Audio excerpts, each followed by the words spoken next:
Most people aren't exhausted because life is hard. They're exhausted because they're trying to control everything. They try to control how others behave. They try to control outcomes that haven't happened yet. They try to manage problems that were never theirs to carry. And slowly, without noticing, their energy disappears. Stoic philosophy teaches something uncomfortable but freeing. You were never meant to control everything, only what is truly yours. When control is misplaced, it becomes a burden. When control is focused, it becomes power. In this video, we're going to strip control down to its essentials. You'll learn how to recognize what deserves your effort and what is quietly draining your life. Not by escaping responsibility, but by choosing it wisely. This isn't about doing less because you're weak.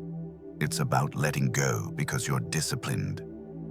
Once you understand this distinction, calm stops being something you chase. It becomes something you carry. 1. Control is power, but only when you aim it correctly. Most men are taught, directly or indirectly, that control is strength.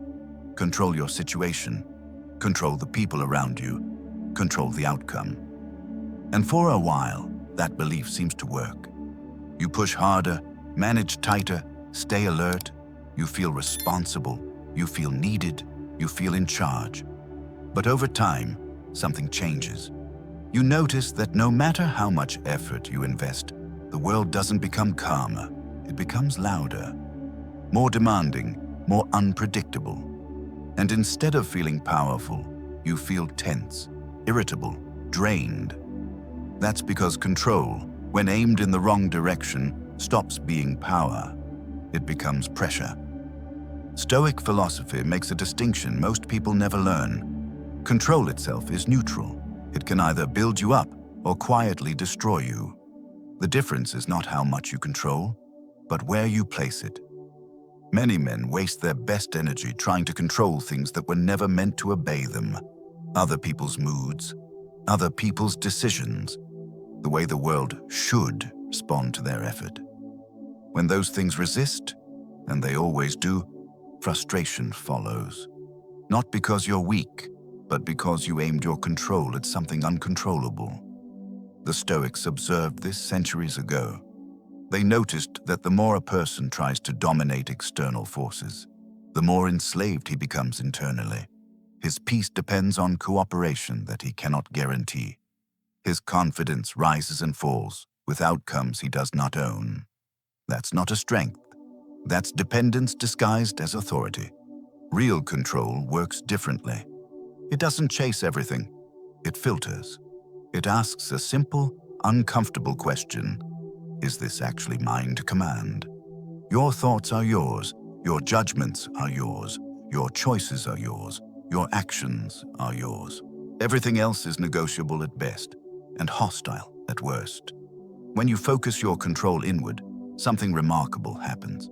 You stop arguing with reality. You stop bleeding energy into situations that won't change. You become quieter, but not weaker. More grounded, not passive. This kind of control doesn't announce itself. It doesn't need to prove anything.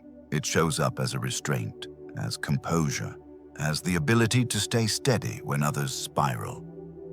Think about the men you respect most.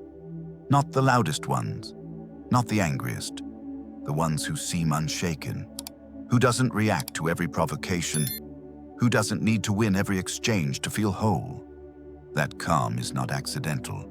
It's the result of aimed control. When control is precise, it stops draining you. It starts protecting you.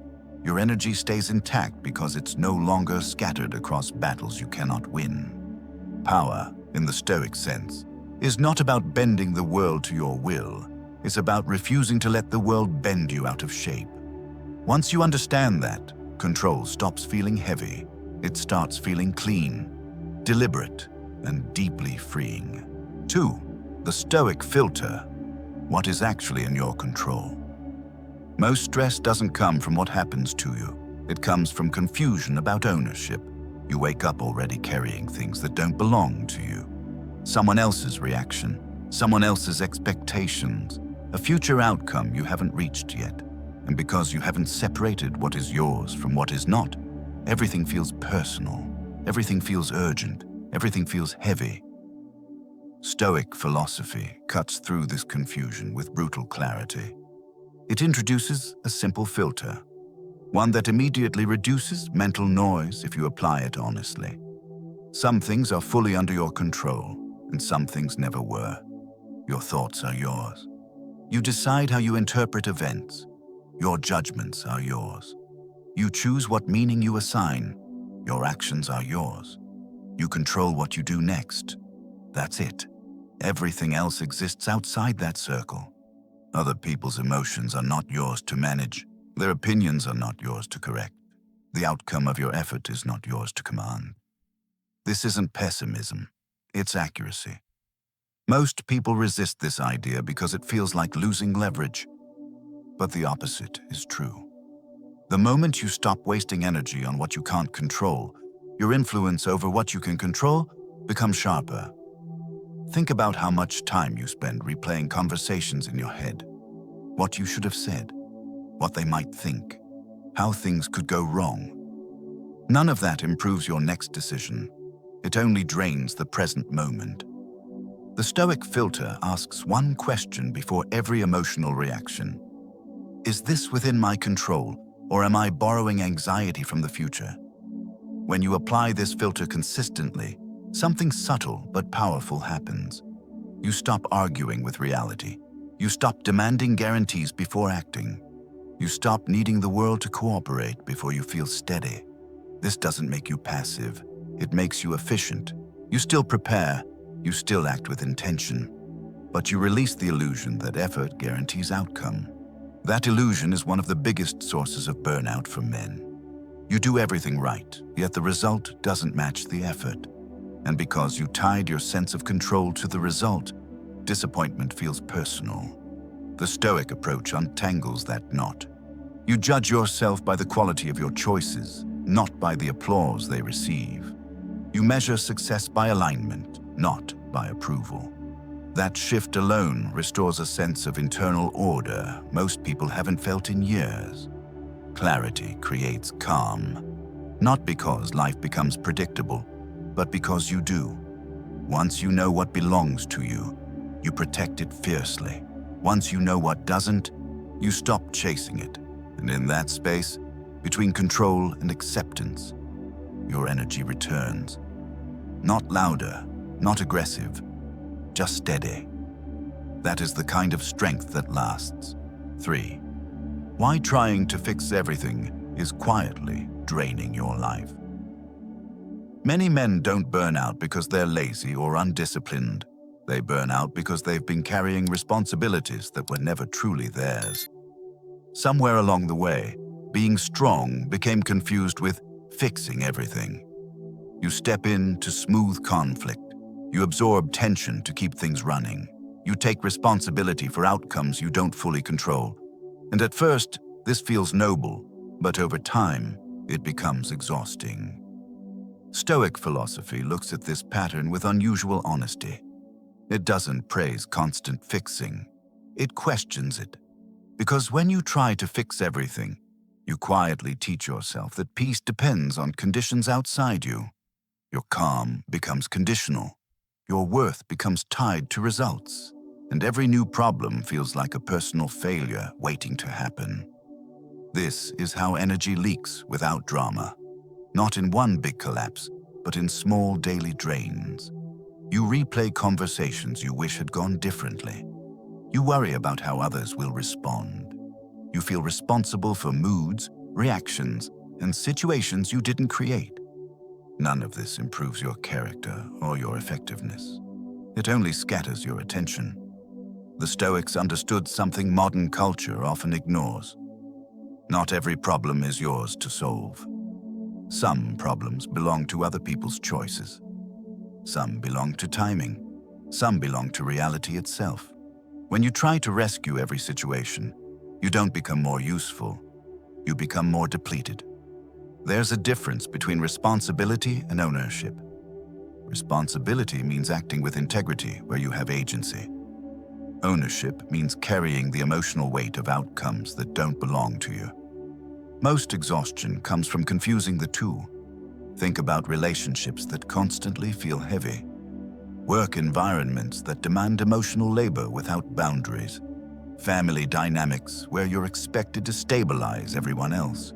You might tell yourself, if I don't handle this, everything will fall apart.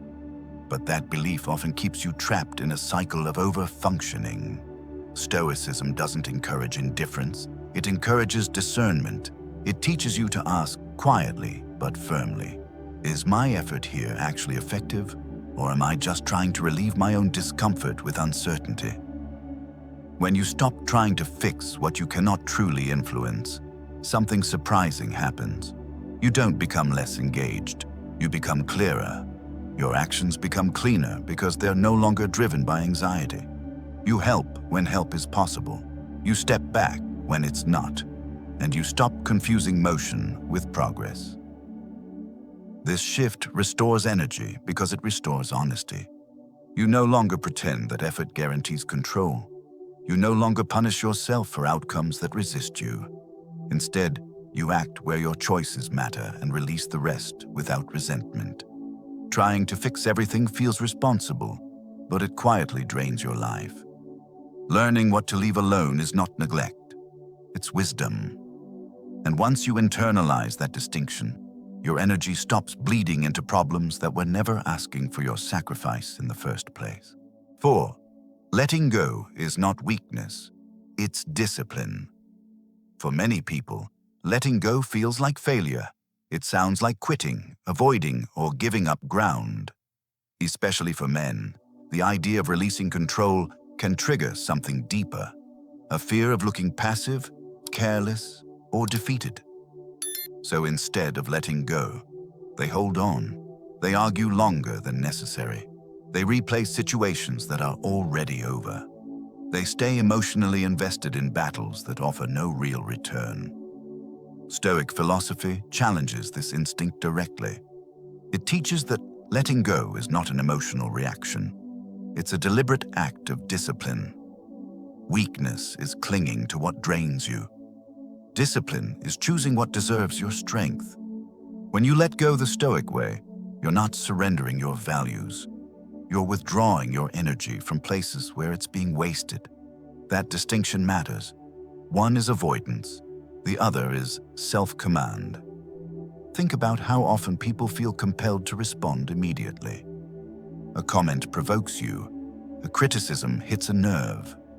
Someone misunderstands your intention. The impulse is to react, explain, defend, and correct. But reaction is rarely neutral. It pulls you into someone else's frame. It places your peace in their hands. Stoicism reframes restraint as power, the ability to pause, to remain silent, to step back. These are not signs of indifference. They are signs of internal order. A disciplined person doesn't respond to everything. He chooses when a response is necessary and when silence preserves clarity. Letting go also means releasing the need to be right all the time. Many conflicts continue not because they matter, but because ego demands closure. The Stoic asks a different question. Does this exchange improve my character or just feed my pride? If it's the latter, disengagement is not a loss. It's a gain. This kind of discipline is uncomfortable at first because it removes familiar coping mechanisms. You no longer burn off frustration through argument. You no longer feel momentarily validated by proving a point. Instead, you sit with restraint. And in that restraint, strength builds quietly. Discipline is often misunderstood as adding more rules, more effort, more pressure. Stoicism flips that definition. Discipline is subtraction. It's the ability to say no to unnecessary conflict, no to mental loops, no to emotional waste. When you practice letting go intentionally, your energy becomes concentrated. You stop scattering it across every provocation. You become harder to manipulate because you don't need immediate relief through reaction. Others may interpret this as distance or detachment. In reality, it's composure. Letting go doesn't make you smaller. It makes you precise. It sharpens your attention and protects your inner stability. Over time, this discipline becomes a form of quiet authority, not because you dominate others, but because you govern yourself. And that is a strength no external force can take from you. 5. Emotional drain comes from unchosen commitment. Most people don't lose their energy all at once. They give it away slowly, through commitments they never consciously chose. A conversation you keep having out of obligation, a responsibility you accepted without question, a role you stepped into because it was expected, not because it aligned with who you are. Over time, these unchosen commitments become emotional debts that demand payment every day. Stoic philosophy places enormous importance on voluntary choice. Not because choice makes life easier, but because it makes life honest. When you choose something freely, effort feels meaningful. When you drift into something without awareness, effort feels heavy. The work may look the same from the outside, but internally, the experience is completely different. Many men are taught to endure silently, to say yes automatically, to shoulder responsibility without complaint. While endurance has value, unconscious endurance becomes a form of self-neglect. You begin living according to roles rather than principles, and the cost shows up as fatigue, resentment, or a sense of quiet dissatisfaction you can't fully explain. Unchosen commitments often hide behind reasonable justifications. It's just how things are. They need me. If I don't do it, no one will. These thoughts feel responsible, but they mask a deeper problem. You stopped checking whether your energy was being spent by choice or by default. Stoicism invites you to slow down and ask a simple question: did I choose this, or did I slide into it? That question alone can be unsettling, because it exposes how much of your life is driven by momentum rather than intention. This doesn't mean abandoning responsibilities or withdrawing from others. It means renegotiating your relationship with obligation. A Stoic doesn't reject duty, but he refuses blind duty. He chooses commitments that align with his values and releases those that exist purely to maintain appearances or avoid discomfort. When you begin to identify unchosen commitments, you may feel guilt at first. That's normal. Guilt often surfaces when you challenge patterns that others benefit from, but Stoicism teaches that guilt is not a reliable guide to virtue. Integrity is. Acting with integrity sometimes requires disappointing expectations that were never fair to begin with. As you reclaim choice, your energy starts to return. Not because your life suddenly becomes easier, but because your effort becomes cleaner. You stop spending emotional resources on things that drain you without building you. You engage more fully where your presence actually matters. What you don't choose still costs you. It costs attention. It costs patience. It costs peace. The Stoic path is not about doing less for the sake of comfort. It's about choosing deliberately, so your strength is invested rather than consumed. And when your commitments are chosen, not inherited, endurance stops feeling like a burden and starts feeling like purpose. 6. The quiet power of non-reaction. Most people believe strength shows up as a response. Quick words, sharp comebacks, immediate action. In a culture that rewards visibility, silence is often mistaken for weakness. But Stoic philosophy offers a very different view. It teaches that the most powerful response is sometimes no response at all. Non-reaction is not passive. It is a restraint with awareness. There is a crucial difference. Passivity avoids reality. Non-reaction faces reality without being pulled into it. When you react automatically, you surrender control of your inner state. Your mood, your tone, even your values become hostage to external triggers. Think about how often your day is shaped by things you didn't choose. A careless remark, an unexpected message, a subtle provocation. Each one invites a reaction. And when you accept every invitation, your energy fragments. You spend the day adjusting yourself to others instead of acting from your own center. Stoicism teaches that reaction is optional. Between stimulus and response, there is space. In that space lives freedom. The disciplined person learns to protect that space. Non-reaction begins with awareness.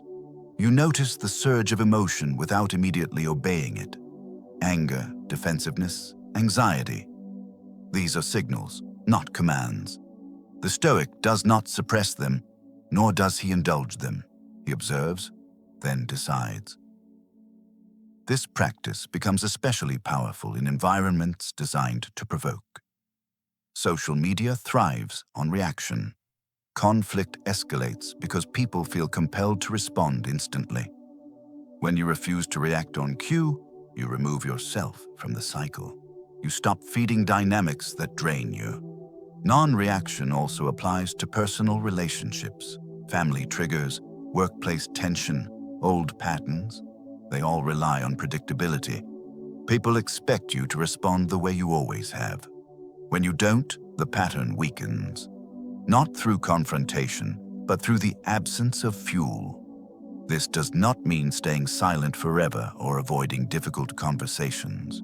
It means choosing when and how to engage. The Stoic understands that timing matters as much as content. A response given from calm has weight. A response given from impulse has noise. A simple Stoic ritual helps cultivate non-reaction. Pause, name, release. Pause when emotion rises. Name what you're feeling without judgment. Then release the need to act immediately. This creates distance between impulse and identity. You are not your reaction. You are the one who decides. Over time, this practice changes how others experience you. You become harder to provoke, harder to manipulate. Not because you are distant, but because you are grounded. Your presence carries steadiness rather than volatility. Non-reaction restores energy because it prevents emotional leakage. You stop spending mental effort replaying exchanges or regretting words spoken in haste. You conserve attention for what actually matters. The quiet power of non-reaction is not dramatic. It won't win arguments or impress crowds, but it builds something more durable, self-command. And in a world that constantly demands your attention, the ability to remain unmoved unless you choose otherwise is one of the strongest forms of freedom you can develop. 7. Acceptance is the final form of control. Many people hear the word acceptance and immediately misunderstand it. They associate it with surrender, resignation, or giving up. In a culture that prizes ambition and constant improvement, acceptance sounds like the opposite of strength. But Stoic philosophy treats acceptance very differently. It sees acceptance not as weakness, but as the highest level of control available to a human being. To accept something, in the Stoic sense, does not mean you approve of it. It means you stop fighting reality as it is. And that shift alone saves enormous amounts of energy. Resistance drains, acceptance stabilizes. Most frustration comes from arguing with facts you cannot change. Time is passing, people acting according to their nature, outcomes unfolding in ways you didn't intend. When you resist these realities, you create a second layer of suffering on top of the original challenge. You not only face the situation, you battle it internally. The Stoics observed that this inner battle is optional. Life will do what life does. Your power lies in how you meet it. Acceptance allows you to see clearly. When you stop wishing things were different, you can finally respond to what is actually in front of you. This clarity does not make you passive. On the contrary, it makes your actions more precise.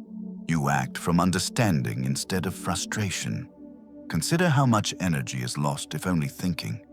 If only they had listened. If only this hadn't happened. If only things were fair. These thoughts feel natural, but they anchor you to a past that no longer exists. Acceptance cuts that anchor. It returns you to the present, where choice still lives. In Stoicism, acceptance and action are not opposites. Acceptance defines the terrain. Action happens within it. When you accept reality, you stop wasting strength on denial. All your effort can then be directed toward what is possible. This perspective is especially important for men who equate control with force. Force pushes against reality. Control aligns with it. One exhausts you, the other sustains you. Acceptance also frees you from emotional bargaining. You no longer demand that life makes sense before you move forward. You no longer wait for perfect conditions to feel calm. Calm becomes a decision, not a reward. As acceptance deepens, something subtle changes in your identity. You stop measuring yourself by circumstances. Success and failure lose their grip on your self-worth. You evaluate yourself by how well you show up, not by how things turn out. This creates a sense of inner stability that external events can no longer easily disrupt. The Stoics understood the limits of human control and embraced them without bitterness. They knew that peace does not come from shaping the world to your preferences, but from shaping your relationship with the world. Acceptance is not the end of effort, it is the end of wasted effort. When you fully accept what you cannot change, control returns to where it belongs. Your thoughts, your choices, your actions. And from that place, you move through life with steadiness rather than struggle. That is why acceptance is the final form of control. Not because it removes difficulty, but because it removes resistance.